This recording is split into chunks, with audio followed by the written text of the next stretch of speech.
L'aiki Jiu-Jitsu au Nintai Centre d'arts martiaux.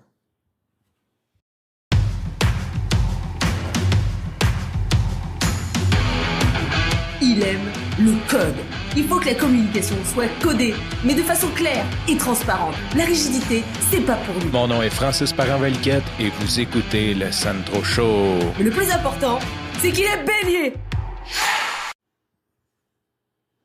Avant de commencer, je voudrais dire que ça commence à être une tendance que je ne fais plus d'épisodes la fin de semaine ou que je prends un break la fin de semaine. Ça va peut-être devenir un weekly daily show et non juste un daily show. Ça va être le Sandro Show les jours de semaine. Donc, je vais continuer à podcaster les fins de semaine aussi, mais comme je te disais, je me donne un petit peu plus de lousse qu'avant. En fin de semaine, j'avais une très grosse fin de semaine. J'étais très fatigué de ma semaine. J'ai travaillé fort toute la semaine dernière. D'ailleurs, brag, j'ai réussi à sortir des projets que je suis très content. Et en fin de semaine, j'avais ma fin d'année fiscale à finir et c'est enfin fait. Donc, je suis quand même content d'avoir accompli tout ça, même si je n'ai pas pris le temps de te parler. Et j'ai fait plein de choses cool aussi parce que j'avais les enfants. En fait, j'avais un enfant. Ma fille commence à être une fille fantôme, mais est toujours partie chez des amis. Je la vois à peu près pas. Mais j'ai fait plein de choses cool, dont je vais commencer par te parler. Une des choses cool que j'ai fait en fin de semaine, et c'est de faire un cours d'essai d'Aiki Jiu-Jitsu au centre, je ne sais pas si je le prononce bien, Nintai Centre d'arts martiaux. Pourquoi je vais t'en parler? Ben, je vais faire une rétrospective de ma vie parce que ça touche plein d'éléments. Ce cours-là, ça touche à plusieurs axes de ma vie. Certains que j'ai parlé, peut-être certains que j'ai moins parlé. Avant la pandémie, je dirais, ouais, peut-être même avant même le Sandro Show, j'avais envie de faire des arts martiaux. Et j'ai un de mes bons amis, une personne dans mon cercle de contact, dans mon réseau proche, qui était coach de Jiu-Jitsu. En fait, là, je ne veux pas mélanger, mais il faisait du MMA. En tout cas, je ne veux pas. Il travaillait pour le TriStar.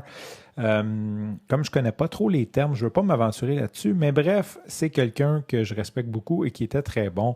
Et moi, je voulais faire du Krav Maga, qui est comme l'espèce d'art martial, qui est du Mossad, qui est israélien en fait. Et théoriquement, tu as comme, je sais pas, une dizaine de moves, puis ça finit tout le temps en tu désarmes l'autre, puis tu le tues. T'sais. En gros, là, c'est à peu près ça.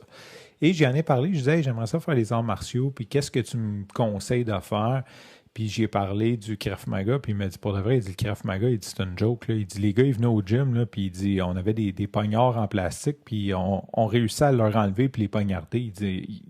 Il dit, en tout cas, selon lui, c'est sûr que contre quelqu'un comme moi qui ne sait pas se battre, certainement que c'est tough, mais pour lui, c'était comme un art martiaux qui dit, il dit, des fois, on les laissait gagner juste pour comme pas les laisser gagner comme d'une compétition, mais on les laissait comme nous déstabiliser parce qu'on commençait à trouver que c'était plate pour eux autres. T'sais. Fait que c'est ce qu'il m'avait dit. Il m'avait dit, je te recommande le Jiu-Jitsu brésilien parce qu'il dit le Jiu-Jitsu japonais, il dit, ça commence toujours par du monde qui parle en japonais. Il y a comme une espèce de tradition japonaise de prière et de mots, mais il dit c'est des gens qui parlent pas japonais, qui ont appris japonais. Fait qu'il dit, tu sais, c'est un petit peu, lui, il trouvait ça un petit peu farfelu. Et aussi, il m'avait parlé de quelques technicalités là, que je me souviens pas exactement, fait que j'en reparlerai pas. Fait que tout ça pour dire que je suis parti dans l'idée de je vais faire du Jiu-Jitsu et je me suis mis ça dans la tête et là j'ai commencé à chercher des gyms puis c'est compliqué un peu puis peut-être que la motivation était pas là non plus, en tout cas, fait que ça a juste comme tombé à l'eau. Ensuite, eu la COVID et là, il y a quelques semaines, je t'ai parlé un petit peu de ma fille qui s'est fait intimider à l'école et qu'elle s'était fait bousculer, qu'elle s'était fait pousser par terre. Puis j'ai dit à Catherine, j'ai dit, ouais, puis là, l'école qui a à peu près rien fait, j'ai dit à Catherine, je pense qu'il est temps qu'on investisse temps et argent dans l'autodéfense. Fait que Catherine a dit, ouais, c'est une super bonne idée. On avait regardé pour faire des cours, puis là, c'est là que j'ai été surpris un peu. Mon gars, il voulait faire, je me sais pas c'est quoi il voulait faire. Il voulait faire du judo. Puis Catherine était comme un peu contre parce que c'était cher. Puis j'étais comme, ouais, mais on va le payer. Puis là, elle dit, ouais, mais elle dit, on a beaucoup à faire cette année, comme cet automne, peut-être cet hiver. Puis en tout cas, fait que ça restait là. Et là, elle m'est arrivée, elle dit « Ah, je me suis inscrit avec les enfants au Aikido Jiu-Jitsu. » Elle dit « Ça serait cool que tu viennes avec nous autres. » Puis surtout qu'une fin de semaine sur deux, ben, c'est moi qui les ai. Fait que ça serait cool qu'on y aille tout en famille. J'ai dit bien sûr, et comme j'ai une vie occupée, ben la première semaine, j'ai pas pu y aller. Fait qu'elle est allée la semaine d'avant. Fait que tout ça pour dire que les autres, ils ont fait comme 3 semaines, puis moi, c'était ma première semaine ou quelque chose comme ça. Ils ont fait 2 semaines avant, c'est ma première semaine. Et j'ai essayé ça en fin de semaine. Et c'était vraiment cool. Puis là, j'étais un petit peu comme en réflexion de comment je peux placer ça à l'horaire. J'aimerais en faire un petit peu plus qu'un cours par semaine avec les enfants. Quoi qu'un cours par semaine, ça pourrait être suffisant aussi. Et sauf que quand tu le fais avec des adultes, tu sais, j'ai parlé avec la directrice là-bas, puis tu sais, quand tu le fais avec des adultes, c'est sûr que la dynamique est différente. Puis je l'ai vu parce que comme on était un chiffre impair, je suis tombé avec un adulte et c'était vraiment cool. Là. Le gars en plus, c'était comme vraiment un pro. Là, tu sais. Il y avait une ceinture verte. Là. Je ne sais pas ce que ça veut dire dans cette discipline-là, mais clairement, il y avait beaucoup plus d'expérience que moi. Et c'était vraiment cool. Puis pourquoi je veux te parler de ça? Ben, j'ai envie de te parler d'un autre aspect. Tu sais, c'est beau, c'est l'autodéfense, c'est le côté concentration, tu sais, tout le côté noble des arts martiaux. Mais ça, j'ai trouvé ça cool. Mais ce que j'ai trouvé vraiment cool, c'est que c'était beaucoup orienté vers une pratique dans la rue, une pratique très, très, très respectueuse. J'aime beaucoup ce côté-là, hein, parce que cette discipline-là, je suis allé lire sur le site, là, puis je dirais pas de niaiserie là, pour pas... en gros, c'est comme une espèce de mélange de plusieurs arts martiaux qui ont remis ensemble avec différentes personnes, mais c'est pour l'adapter à la vie moderne, un petit peu sur un concept d'autodéfense. Et j'aime beaucoup ce côté-là de... on veut pas se battre. Hein? C'est pas, on s'en va pas là pour... on va là pour s'entraîner, pour apprendre, pour se discipliner, apprendre les techniques. Si on a à s'en servir, on sait s'en servir, mais le but, c'est de ne pas se battre. Et le sensei, il a, je ne sais pas quel âge, d'après moi, il a minimum 72 ans, parce qu'il m'a dit que ça faisait 66 ans qu'il pratiquait.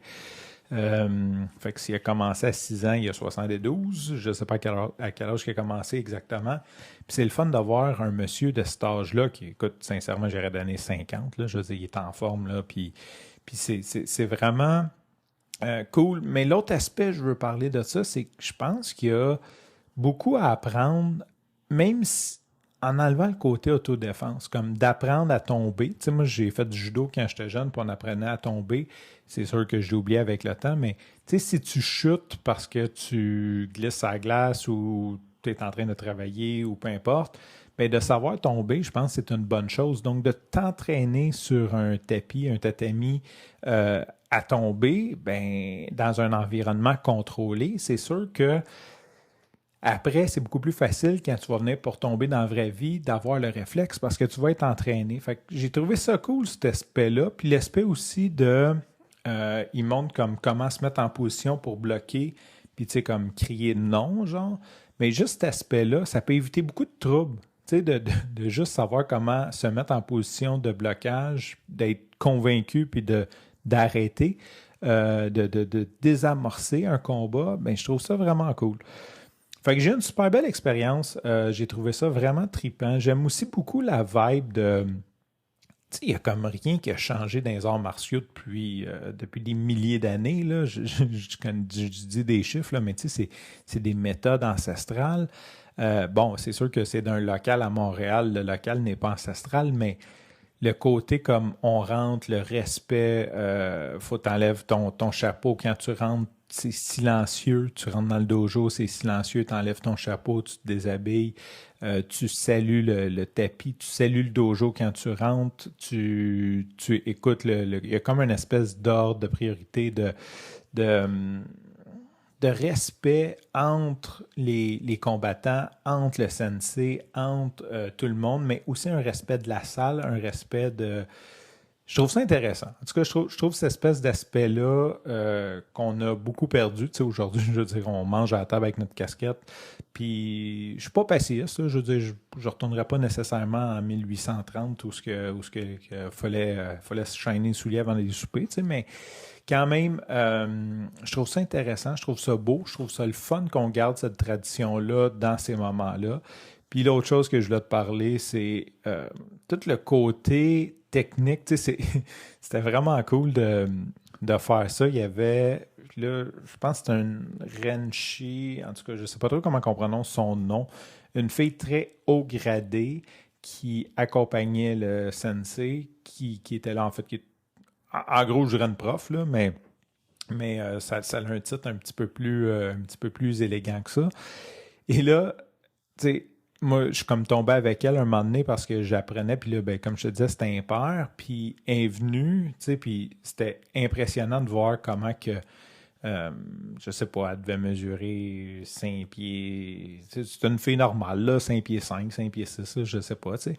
Elle était définitivement plus petite que moi, et comment qu'elle pouvait, genre, juste faire ce qu'elle voulait avec mon corps, là. C'est sûr, c'est des années d'entraînement, là, mais tu sais, elle me regardait, puis elle était comme, tu vois, je mets mon pied ici, puis là, elle pesait avec son doigt, genre, puis comme, je tombe à terre, là. C'est comme, tu regardes ça, puis t'es comme, OK, shit, c'est fou raide, le niveau de technique, tu sais, puis dans le fond, je pense que c'est comme toute chose, c'est de la pratique, de la pratique, de la pratique. Puis à un moment donné, ben, tu maîtrises des mouvements de base, puis tu deviens meilleur. Mais je trouvais ça quand même fou de voir comment que ça avait de l'air facile pour elle de juste me déséquilibrer, là. C'était comme, c'est sûr que, je veux dire, c'était pas une position de, je veux dire, je l'attaquais pas, là, c'était comme une simulation de je m'avance vers elle, puis elle me pogne, puis elle me déstabilise, puis elle me pitch à terre, là.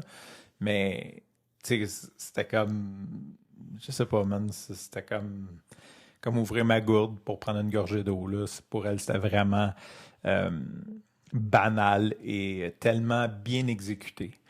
Bref, sur ce, je te remercie pour ton écoute. Je te dis à demain et bye bye.